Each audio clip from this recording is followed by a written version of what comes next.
All right, welcome to another episode here of Phoenix Rising Live. Great to be with you all once again.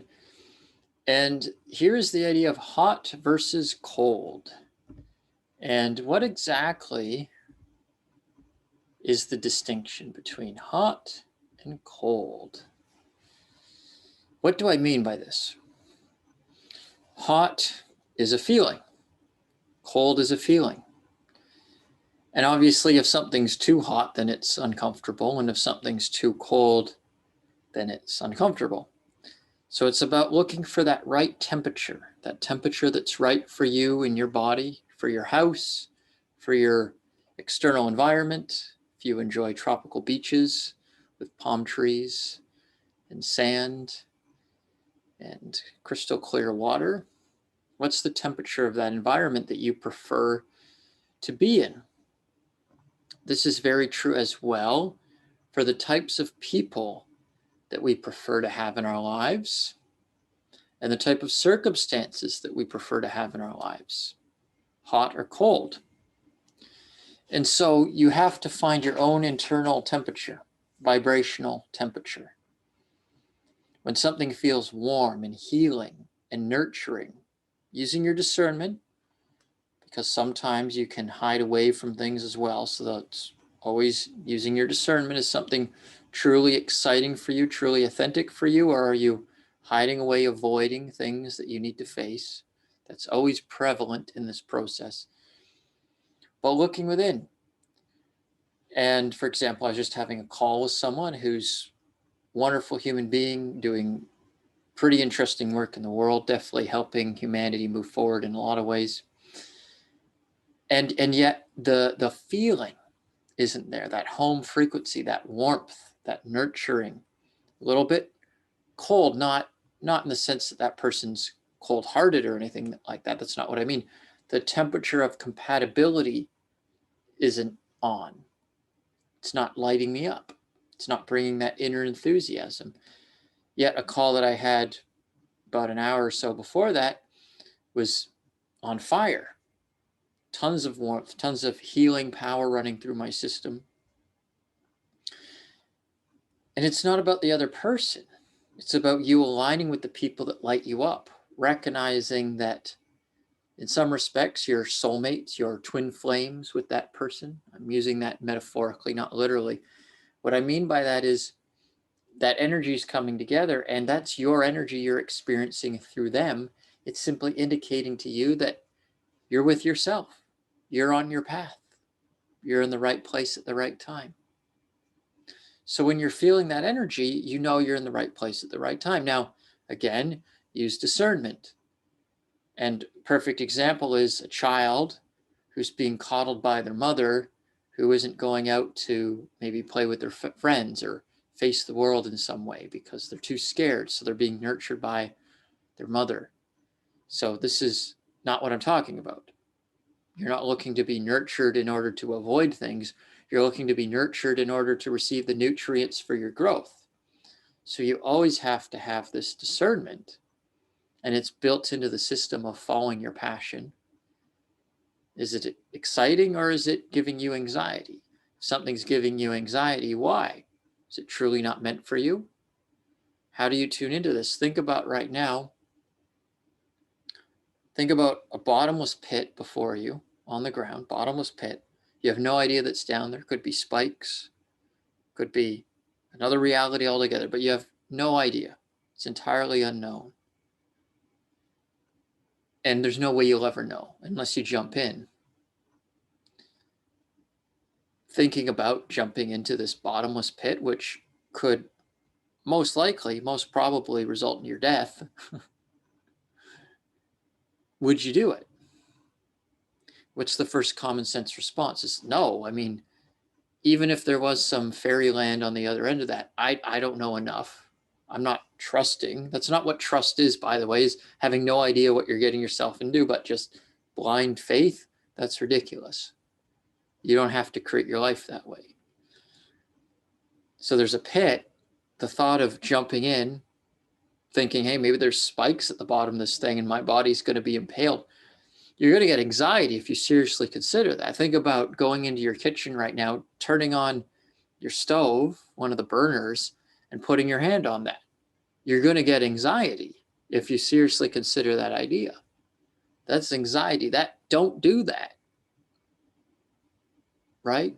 Maybe that's not coming across as a cold feeling per se, but it's certainly not a warm feeling in the way that, like, yeah, this is what I need to be doing. It's too warm. It's too hot. It's too much.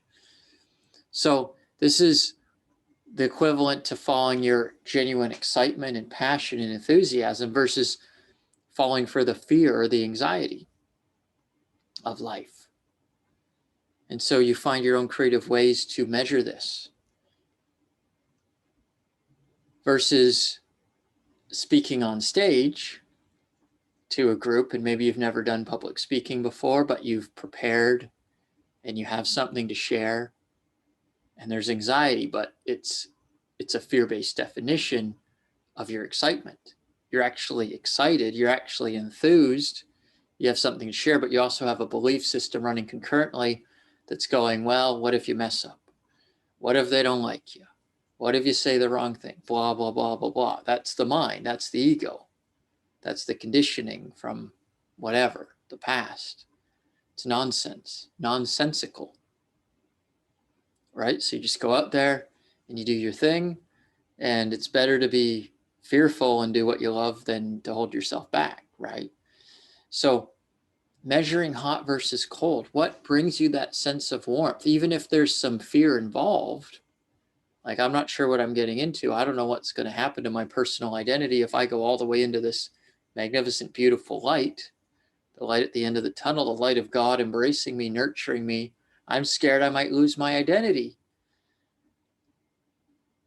but I'm going to do it anyway. That's stepping into your power. That's following that inner compass. And then there's instances where maybe there's very limited fear, zero fear.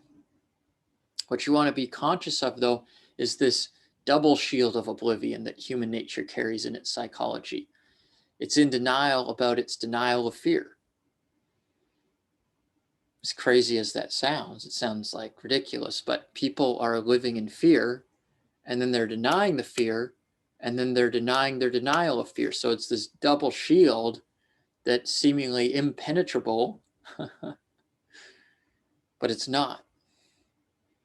It's an illusion. It's a shadow. So in your life experience, you're automatically drawn to opportunities to step into the unknown. How do you know if it's for you? Hot versus cold, excitement versus anxiety. Excitement isn't, woohoo, I'm so excited. Maybe that's an aspect of it. Excitement's more that inner passion, that inner knowing, that intuition, that spark, that enthusiasm. And anxiety could encompass for a variety of other emotions too. Fear, anxiety, trepidation. So when you're faced with the opportunity to step into the unknown, is there an inner guidance pulling you in? And maybe there's some fear there, but you recognize that fear is just a definition, a belief, not real. No reason to have the fear. Generally, the things that give you anxiety, true anxiety, are things you don't need to be doing. It's like those lane guards in your car. If you go too far left or too far right, you get a signal beeping saying, hey, you're going out of your lane. That's the purpose of that genuine feeling of anxiety, is just to keep you on track. Your soul knows what's keeping you on track. However, whenever you've experienced that, sometimes you just know, oh yeah, I don't need to do that, because it's just a reminder, I don't need to do that. But sometimes you want to use a little discernment, right? Because sometimes those signals go off in your car and maybe they're not operating effectively, or maybe they misread what's going on, depending on the conditions of the road, or if the lines are correct. Maybe you need to make a turn, but the thing's going off, but you need to make that turn. So that's why you're always using your discernment when you have the emotions come up too. What does it mean? What's it telling me? You have a communication with it, and then you're guided and you explore it. It's all about having greater consciousness, bringing your emotions and your beliefs into the light of your consciousness, looking at them. What is this about? Don't just take things for granted. And if you're not getting an answer about it straight away, look at it from a different angle. Take another creative approach to it. There are no limitations in this life experience. It is your canvas to create whatever you prefer, however you prefer. You're exploring a particular theme in this life as a human being, as a man or woman, exploring certain curiosities and interests and levels of enthusiasm for particular things. These are all pre-decided. But how you go about the process, how you explore these themes, that's where your creative self-expression comes in.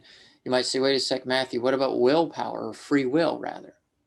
What about free will? Don't I have the free will to choose? Yeah, but you already chose. Your higher self chose. Your higher self is you.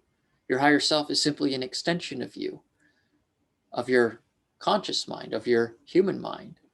So if your higher mind made a choice about you coming into this life in certain circumstances, as a certain gender, certain race, that was still your decision. There's no separation between you and your higher mind. That's the whole point of this work, is to awaken to that and to know that you are knowing whatever you need to know when you need to know it. It's there for you. And that higher minded connection is always there. And when you're with people that are lighting that up, you feel it. You feel warm, nurtured, cared for, in the right place, that home frequency. This is my home. That's what I'm talking about, that hot, that warm feeling. When you're not, there's an element of cold, being cut off, isolation, not being understood. You're in the wrong vibration, so to speak, right? You're just learning that that's not the vibe for you, but you don't have to settle for that. You don't have to tolerate that. Experience it and decide, yeah, that's not what I'm looking for. I'm looking for the warm, loving vibe. So take it to heart, utilize it, weave it into your life. As you ponder it lightly, work it in. Assimilate it with the decisions and choices you're making. Superimpose it so that what I've just described becomes part of your decision-making process. That's how you make the most elegant choices in life. The highest power decisions come from alignment. Allow yourself to be aligned. Thank you for watching. Thank you for choosing the best journey for you. Thank you for choosing to grow and prosper in this amazingly abundant, magnificent life. It truly is a gift. It truly is a blessing. Allow it to be what it is. Allow it to be perfect. Allow yourself to have the perfect life. How do you do that? Tune into that frequency. Understand that it is what it is, and it's perfect as it is, and it will continue to evolve exactly the way it needs to. That inner compass, hot versus cold, that will guide you. Enthusiasm versus anxiety, that will guide you. Allow yourself to be guided. I love you. I appreciate you. Thank you for being a part of my journey, and I look forward to seeing you at the next episode of Phoenix Rising Live. Bye for now.